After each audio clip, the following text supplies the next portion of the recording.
Guyana Elections Commission is advising all persons who registered and did not uplift their national identification card that they can uplift same from the GCOM registration office in their respective area from Monday to Friday between 8 to 12 hours and 13 to 16 hours.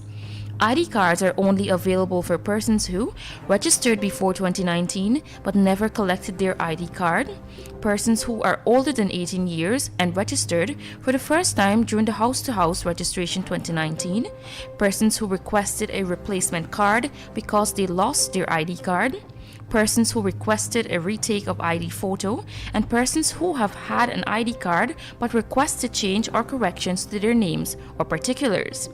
ID cards are not available for persons who already have an ID card and persons under the age of 18 years at the time of house-to-house registration 2019. Don't delay. Visit the nearest GCOM registration office to uplift your ID card today. For more information, contact GCOM on 225-0277 223-9653 or email us at pro@gcom.org.gy or visit GCOM's website at www.gcom.org.gy or the nearest GCOM registration office.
Hello and welcome to another edition of Petroleum 101 right here on Kaieteur Radio. Good evening. My name is Shakima Day. And I'm Kemol King.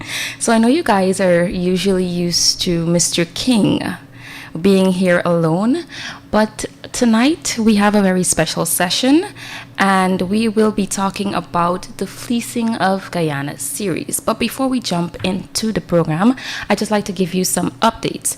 Now, the show has the time has changed. Our show has decreased to half an hour program from 8 to 8:30 every Tuesday from 8 to 8:30. And tonight, our session, let me just remind you, our session is about the Fleecing of Guyana series, and it is an interactive session, so we will be fielding questions from the public. So call a friend, tell a friend, and tell them that Petroleum 101 is on Kaieteur Radio. So, Mr. King, do you want to give just a brief synopsis of what we will be talking about tonight? Okay, thank you, Shakima. Before I get into that, let me just tell the public how they can reach out to us with questions. So they can comment on our Facebook Live. There's a live feed right now on Kaieteur Radio. They can send comments there. I'm actually monitoring the page right now. Mm-hmm. They can also call or text us. They can text 622-2222 and they can call 225-8465. All right? Yeah. So the Policing of Guyana series is a series that Kaieteur News and Kaieteur Radio have been working in tandem on for the past few weeks on the Kaieteur and Kanji oil blocks. I think that for the past several years since we discovered oil, most of the attention has been focused on the Stabroek block, yeah, and the discoveries that have had there and about the deal and whether the deal was good or not. Mm-hmm. But a lot of controversy also surrounds the Kaieteur and Kanji blocks. Right? I know that there were, I understand that there were a few red flags in the contract. Can you talk about that? Okay. So the Kaieteur and Kanji blocks, they were awarded by former President Donald Ramatar in 2015, Mm-hmm. just before the 2015 general and regional elections. And there are many reasons for which the awards appear suspicious. In Kaieteur News' studying of this situation, the newspaper has discovered that it exhibits many red flags that are described by anti-corruption watchdogs and advocates Mm-hmm. like the Natural Resource Governance Institute Mm-hmm. and Global Witness. So they have put out reports that we have related to this issue, and we found that there are so many red flags. And the problem is, and we've shown this in our Senegal versus Kanji versus Kaieteur series. Mm-hmm. In the case of Senegal, some gas fields were given away, and the manner in which they were given away, it has caused Senegal to lose billions of dollars in revenue, which could have gone to the poor and vulnerable citizens of Senegal. So the same thing happened with the Kanji and Kaieteur blocks. That's right. So the major red flags that were exhibited in the Senegal situation, they also have manifested in the Kanji and Kaieteur situation. Wow. And so what Kaieteur News has done is that it has put out a series of stories showing how for Kaieteur and Kanji, there are 4 major red flags. Mm-hmm. So let's go through the red flags. In the case of Kaieteur, the initial owners of the block, they sold away shares without doing any work. And who were the initial owners? Here you go. Excuse me. Yes. So the initial owners of the let's start with Kanji first. So the Kanji oil block was awarded to a company called Mid-Atlantic Oil and Gas. Mm-hmm. And Mid-Atlantic is a local company. It's not an international. It's not a subsidiary of some international company. It was actually formed by Guyanese. Mm-hmm. So when it was incorporated, its 2 directors were Hewley Nelson, who's a management professional, Mm-hmm. and Nicholas Chakasang, who is actually a petroleum engineer. Mm-hmm. And as for the Kaieteur block situation, the Kaieteur block was given to 2 companies, Ratio Energy and Ratio Guyana. Now, these 2 companies seem to have been working in collaboration with each other. So one of the companies is owned by Ratio Petroleum, which is an Israeli company that has decades of experience in the oil and gas sector. Mm-hmm. But the special thing about the Kaieteur oil block is that the prospect areas are located in ultra deep water well, we can call it an ultra deep water block.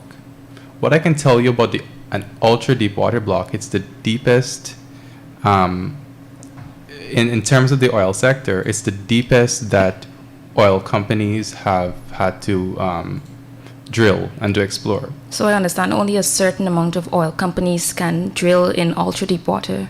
Yeah. So there are only a handful of oil companies, ExxonMobil included, that can do that.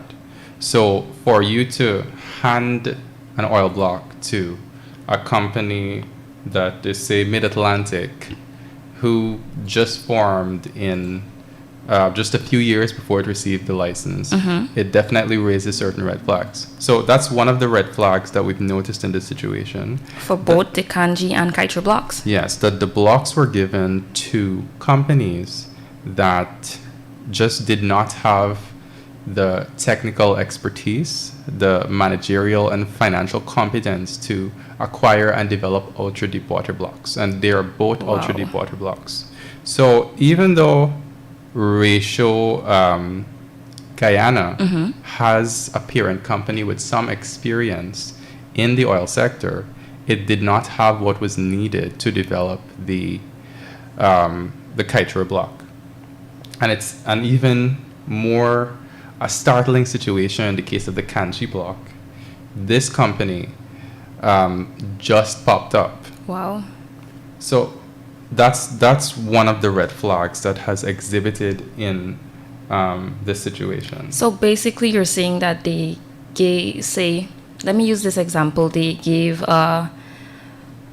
say, someone who knows how to ride a bicycle, a plane to fly. That's a very good analogy.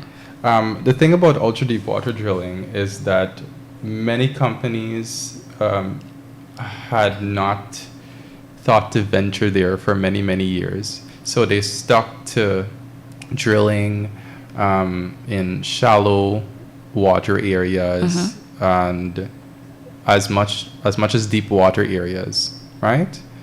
And they didn't actually care to venture to ultra deep water because there was still enough oil for you to drill and to produce in the shallower areas. Yes. So that's the first red flag about the blocks being given to companies that were not qualified. A lot of people might ask, why would you give an asset, a national asset, so large and so possibly lucrative to people with no experience? Yeah. Well, in the case of the Kaieteur block, yeah, not enough experience and not enough technical capacity to do what was needed. So this brings me to my second red flag. The second red flag has to do with the fact that after the companies got the blocks, they sold shares away without doing any work. So of course, if you're not qualified, what are you going to do with it? You just have the asset. Right. So they sold it away to ExxonMobil. Wow. So in the case of both the Kanji and the Kaieteur blocks, ExxonMobil became the recipient. Of both blocks? Yes, and ExxonMobil also became the operator of the two blocks. So what happened with the Kanji block is Mid-Atlantic sold it to the company from Canada called JHI Associates, right? And JHI farmed into the block just days after the 2015 general and regional election. And after that farm in, JHI and Mid-Atlantic have been working together. And so they sold the block to ExxonMobil 1 year later. They held on to the asset for 1 year. They didn't do any work, and then they sold it away to ExxonMobil. They sold a 35% stake to ExxonMobil, and ExxonMobil went on to become the operator of the block. In the case of the Kaieteur block, ExxonMobil also received a 35% stake and became the operator of the block. Okay, so basically they had this asset, this large asset. They have little experience, and they just sold the shares away. And moving on to the next red flag. Okay. Now, the next red flag is about the use of secrecy jurisdictions. Can you explain or touch a bit on what are some secrecy jurisdictions? Okay. Now, there are countries which have a legal and framework that allows companies to conduct transactions without having to report many of the details of these transactions. So that's why you call them a secrecy jurisdiction, because they allow companies that are incorporated there the privilege of not having to report certain things. Okay. Many of these jurisdictions are also tax havens. So What does that mean? It means they would not be burdened by the same level of taxes as certain other countries, like, say, for example, Norway, which heavily taxes companies. All right?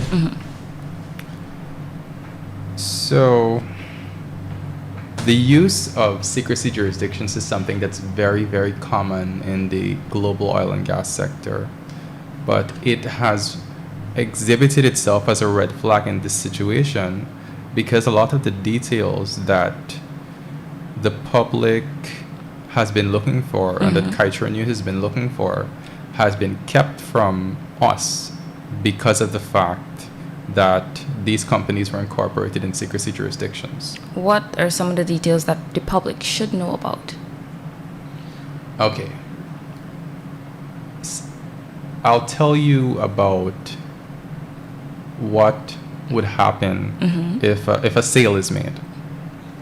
So, in some jurisdictions, if an asset is transferred from one owner to another, the certain details about that transaction need to be reported. So there are certain jurisdictions where those transactions have to be reported. There are other jurisdictions like Gibraltar, the British Virgin Islands, for which when those transactions occur, companies incorporated there don't have to tell the public or to tell the regulator, say, for example, how much is paid. So in the case of the Kanji and Kaieteur situation, in Kanji, the Canadian company JHI Associates was incorporated in the British Virgin Islands.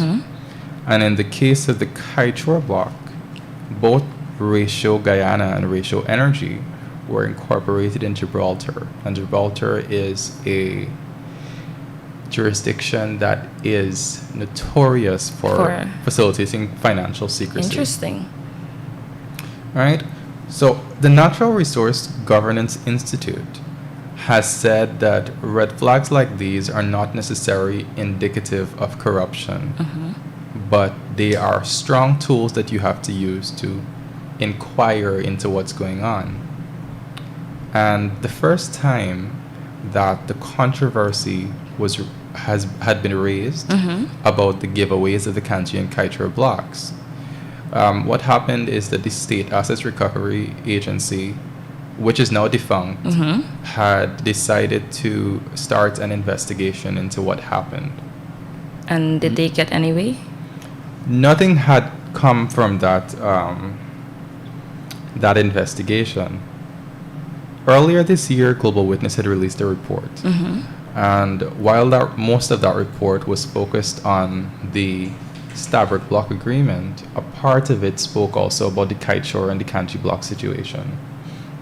And in that report, Global Witness spoke to the red flags and drew attention to the involvement of officials like former President Donald Ramotar and the former Minister of Natural Resources, Mr. Robert Prasad, in those awards.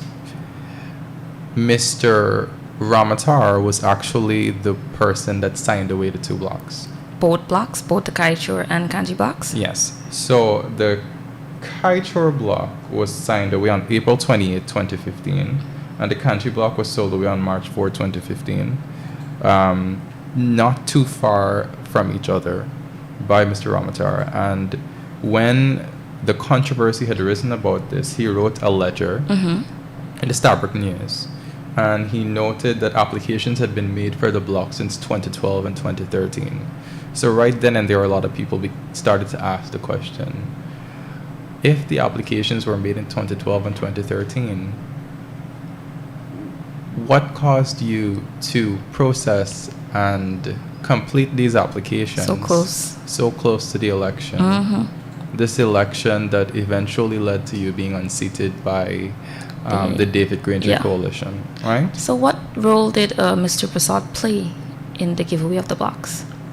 So when Mr. Ramatar was asked to explain what happened with these transactions, what he said was that he got advice from the former minister, Prasad. And when Mr. Prasad was asked about it, he said that he only acted as a conduit between the Guyana Geology and Mines Commission and the former president. So what he said is that briefing reports were prepared by the Guyana Geology and Mines Commission, which was at the time the agency responsible for conducting the due diligence on the applications. So what he's saying is that I simply, as the subject minister with responsibility over this commission, took those reports and handed them to the president. So who was to blame? Well, it's a strange question that you'd ask. Because nobody is taking any responsibility. So what we did is we tried to find out who are the lawyers who drafted the briefing reports. Global Witness in its report said that Robert Prasad told them that the reports were prepared by lawyers, but that since he was out of office at the time that he was asked about that, he could not remember who they were, and he did not have access to those reports. Wow. Yes. Wow. I'm speechless. So I'm going to come to the final red flag, and this is the part that got a lot of people to wonder whether Guyana lost billions from the handling of these licenses. What some countries do, what many countries actually do when they have assets like these, is that they study the assets to determine how valuable they are and how marketable they are before they're sold. In the case of the Kanji and Kaieteur blocks, Guyana got no signing bonus for it. They were given away for free. So what happens with countries like Brazil is Brazil would say take an oil block and it would organize a competitive bidding round and announce it to qualified companies that have the experience and the track record in the oil sector. And they say, if you want this block, if you want the rights to explore this block, then you come to this bidding round and you bid with your peers. And what Brazil is going to do is that it's going to say, for this block, I'm going to set a minimum signing bonus of, say, $100 million US. And Brazil has set minimum signing bonuses as high as $500 million US. Wow. That's a lot. That's more than twice what we have in the Natural Resource Fund right now from the production of the oil so far in the Liza field. And I'm guessing the same was not done in this case with the Kanji and Kaieteur blocks. Right. So you have a situation there where countries, they have a way to make money from the sale of their assets even before the oil comes out of the ground. Simply from the sale of the block. Simply from the right to explore for oil. countries learn to market their assets so they get a lot of money. So I'll tell you, in the case of the Kaieteur oil block, this is a block that could have been marketed for a lot of money. What's a lot of money? Ballpark figure. Okay, I'll explain what happened. After ExxonMobil received this block, ExxonMobil contracted a seismic survey, and then it got a firm to analyze and compile a report based on the work it did in that block. And what the firm found is an estimate of 2.1 billion oil equivalent barrels in the Kaieteur block.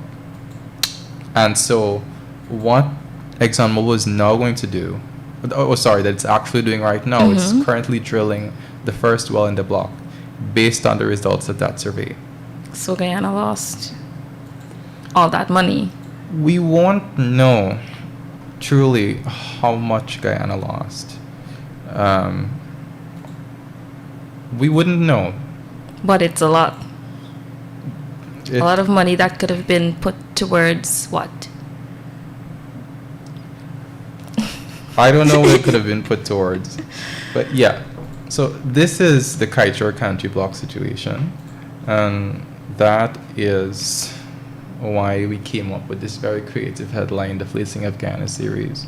Because if the awards of these blocks and if the handling of the licenses were done in a different way, in a much wiser way, then Guyana could have gotten so much, could have benefited so much from these awards, even before they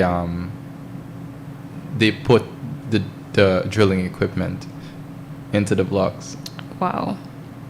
So there you have it, folks, and a very, very interesting synopsis of the Fleecing of Guyana series by Mr. Kemol King. You mind giving a short recap of the 4 red flags for both the Kanji and Kaieteur blocks? Okay. What happened with the Kaieteur and Kanji blocks is, 1, the companies that received them sold the blocks away, and they got a bag, as the young people would call it, without doing work as they agreed to under the contracts. That's one. The second red flag is that the companies involved were incorporated in secrecy jurisdictions, which allowed them to hide information about the handling of these licenses from the public. That's 2.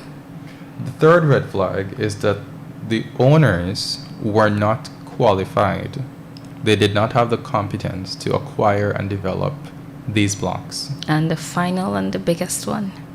And the final one is that Guyana possibly lost billions of dollars. And I mean in US currency, by avoiding having a public and competitive bidding process. Wow. So 4 major red flags. So both of these assets, and Guyana lost. Guyana gained nothing, as you said. They gained nothing. So there you have it, folks. A quick synopsis of the Fleecing of Guyana series done by Kaieteur News and Kaieteur Radio. I think we have some time left to take a few calls. No, it's actually 8:29. Oh, you see that? So that's all the time we actually have with you right now. But don't forget to join us next week, same time, same place, with Mr. Kemol King. So goodbye for now. My name is Shakima Day. And I'm Kemol King. Thank you.